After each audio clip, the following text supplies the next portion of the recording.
வணக்கம்.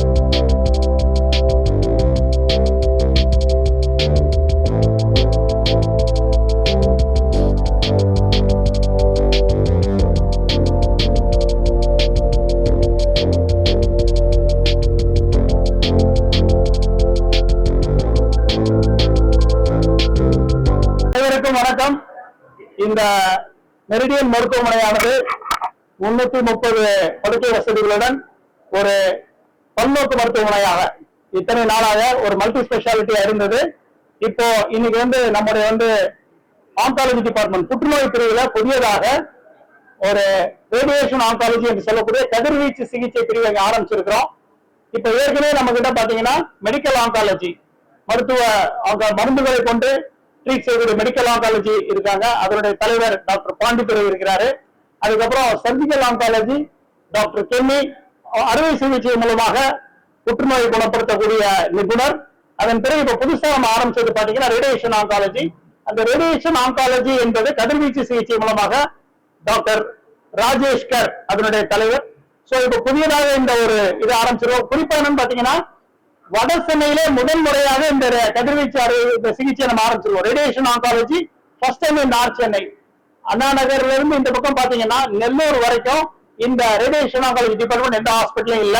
அதை பற்றி பேசுவதற்கு அந்த சிகிச்சை பற்றியும் அந்த பேஷண்ட் எப்படி ட்ரீட் பண்ண போறோம், இந்த உபகரணம் எந்த மாதிரியானது அப்படிங்கிற பற்றி டாக்டர் ராஜேஷ்கர் சொல்லுவார். சார் வணக்கம். நாங்க மெரிடியன் ஹாஸ்பிட்டல்ல இப்போ லேட்டஸ்டா வச்சிருக்க மிஷின் லினாக் மிஷின் சொல்லுவாங்க. லினாக்ல இது எலக்ட்ராவோட இன்ஃபினிட்டி மிஷின் சொல்லுவாங்க. ஸோ இது ஹை எண்ட் மிஷினுங்க. ஸோ ஹை எண்ட் மிஷின் இருக்கிறதால ஹை ப்ரிசிஷன் ட்ரீட்மெண்ட் கொடுக்க முடியும். ஸோ இது பேசிக்காவே எக்ஸ்ரே ட்ரீட்மெண்ட்ஸ் தான் இதுல நம்ம டெலிவர் பண்றோம் நம்ம. ஸோ இது எல்லா வகையான கேன்சரையும் நம்ம ட்ரீட் பண்ணக்கூடிய, அதாவது கேன்சருக்கு ரேடியேஷன் இண்டிகேஷன் இருந்ததுன்னா அந்த எல்லா வகையான கேன்சரும் இந்த மிஷின்ல ட்ரீட் பண்ணக்கூடிய ஹை எண்ட் ஃபெசிலிட்டி உள்ள ட்ரீட்மெண்ட். பேசிக்கா பாத்தீங்கன்னா இது 2D technique, 3D CRT technique, IMRT technique, IGRT technique, BMAT technique, SBRT technique, SRS technique, SRT technique, இது எல்லா வகையான ட்ரீட்மெண்ட்டும் இதுல எக்ஸிக்யூட் பண்ண முடியும். ஸோ இது ஒரு கம்ப்ளீட் ரேடியேஷன் மிஷின் கூட சொல்லலாம். ஸோ இது ஒரு அட்வான்டேஜ் என்னன்னா, இப்போ நார்த் சென்னையில இது ஒரு மிஷின் இங்கதான் நமக்கு மட்டும்தான் இருக்கு. முதல்ல இப்போ இருக்கு. சொன்னபடி இது அண்ணா நகர்ல இருந்து நெல்லூர் வரைக்கும் வேற எங்கேயுமே மிஷின் எதுவுமே இல்லை. ஸோ அதனால இங்க இருக்கிற பேஷண்ட்ஸ் தூரத்துக்கு போய் அலைய வேண்டிய அவசியம் இல்லை. இங்கே அவங்க வைத்தியம் பண்ணக்கூடிய வாய்ப்புகள் அவங்களுக்கு இருக்கு. கேன்சர் நாளுக்கு நாள் அதிகமாயிட்டு இருக்கு. அது எல்லாருக்குமே தெரிஞ்ச ஒரு விஷயமா தான் இருக்கு. இப்போ லேட்டஸ்டா நமக்கு உள்ள TNCRT, அதாவது தமிழ்நாடு கேன்சர் ரெஜிஸ்ட்ரி ப்ராஜெக்ட் பிரகாரம் 2021 ரிலீஸ் பண்ண பிரகாரம் பாத்தீங்கன்னா மென்களுக்கு, ஆண்களுக்கு பாத்தீங்கன்னா ஸ்டொமக் கேன்சர் தான் முதல் இடத்துல இருக்கு. வாய் மற்றும் தொண்டை புற்றுநோய் 3ஆம் இடத்துலயும் 5ஆம் இடத்துலயும் இருக்கு. நுரையீரல் புற்றுநோய் 2ஆம் இடத்துல இருக்கு. ஸோ இந்த எல்லா வகையான கேன்சர்களுக்கும் இந்த ரேடியேஷன் ட்ரீட்மெண்ட், கதிர்வீச்சு சிகிச்சை ட்ரீட்மெண்ட் கொடுக்கப்படும். ஸோ அது ஒரு important modality of treatment management சொல்லலாம்.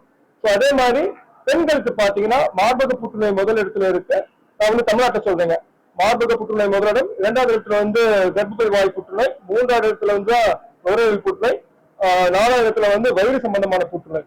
ஸோ இந்த மாதிரி பெண்களுக்கு இருக்கிற புற்றுநோய்களுக்கும் இந்த கதிர்வீச்சு சிகிச்சை டெஃபினட்டா கொடுக்கவும் தேவை இருக்கு. ட்ரீட்மெண்ட் காஸ்ட் டெக்னிக்கோட டிசிஷன் பிரகாரம் தான் பேஸ்ட் இருக்கும். 2D டெக்னிக்ல பேசிக் காஸ்ட் இருக்கும் சார். அட்வான்ஸ் டெக்னிக்ல BMAT டெக்னிக் இருக்கும். ஸோ எங்களுக்கு அட்வான்ஸ் டெக்னிக் இருக்கு. அது மட்டும் இல்லாம ABC ஒரு active breath coordinator latest technology ஒன்று இருக்கு சார்.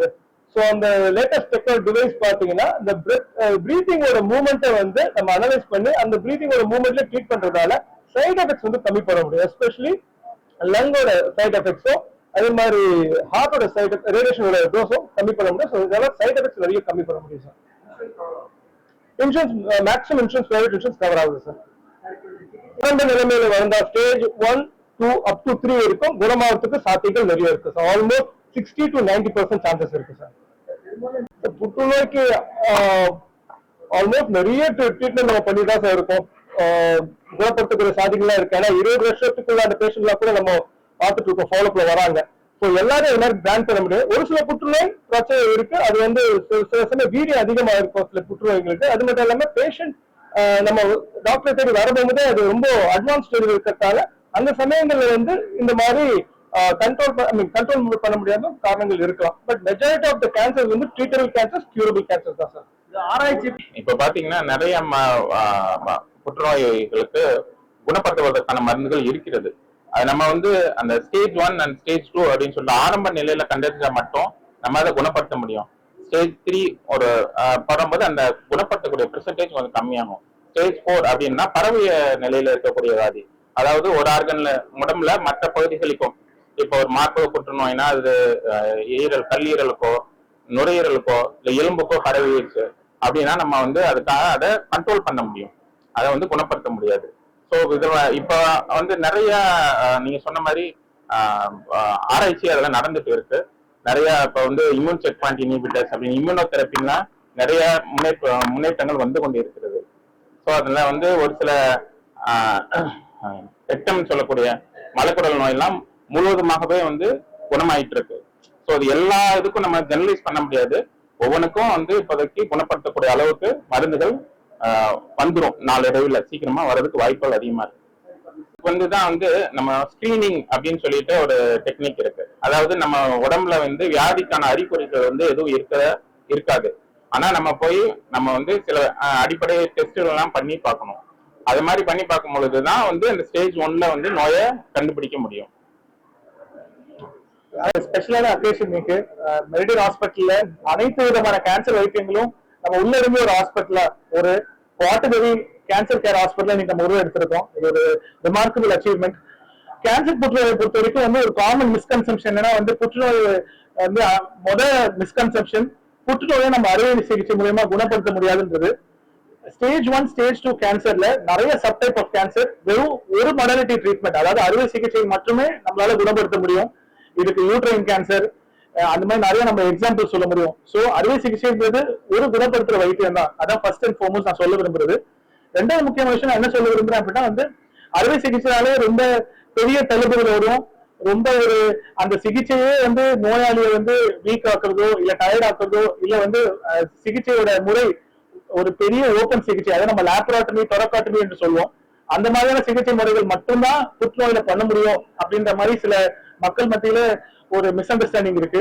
இப்ப நமக்கு ரீசெண்ட் அட்வான்ஸ் டெக்னாலஜிஸ் மூலியமா நம்ம ஒரு அட்வான்ஸ் லேப்ரோஸ்கோபி மூலியமாவோ இல்ல ஒரு ரோபோட்டிக் சிகிச்சை மூலியமாவோ நம்ம தழும்புகளை கம்மியாகவும் அதே சமயம் அடிக்வேட் ஆன்கலாஜிக்கல் கிளியரன்ஸ் புற்றுநோயை முழுமையா நம்மளால அகற்றக்கூடிய டெக்னாலஜிஸ் நமக்கு இருக்கு.